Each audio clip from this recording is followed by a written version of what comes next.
আমার দায়িত্ব পুরোটাই হচ্ছে তার যাতে এই আবার দামে থাকে না, তাহলে ভগবানের দাম চলে যায়। গুরু মহারাজ বলছেন আমার দায়িত্ব হলো তারা যাতে এই জড়জগতে থাকে না, তারা তাদের স্বীয় ধাম গোলক বৃন্দাবনে ফিরে যেতে পারে। হরি বল।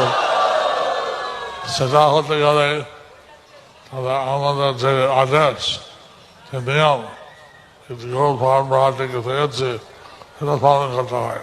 সেটা পেতে গেলে আমাদের যে আদেশ, যেটা আমরা গুরু পরম্পরা থেকে পেয়েছি, সেটা সেই নিয়ম আমাদের পালন করতে হবে।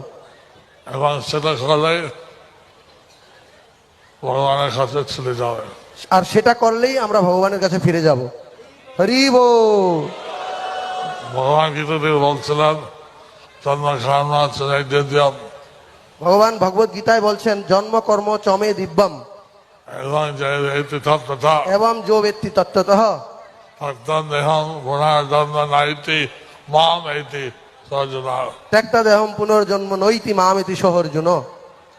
আমার জন্ম কর্ম যে সত্যিকারে বুঝতে পারে দেহ রাখার সময় আমার কাছে চলে যাবে। আমার জন্মকর্ম যে দিব্য, যে সেটা বুঝতে পারে, সে তার দেহ রাখার সময় আমার সঙ্গে ফিরে যাবে।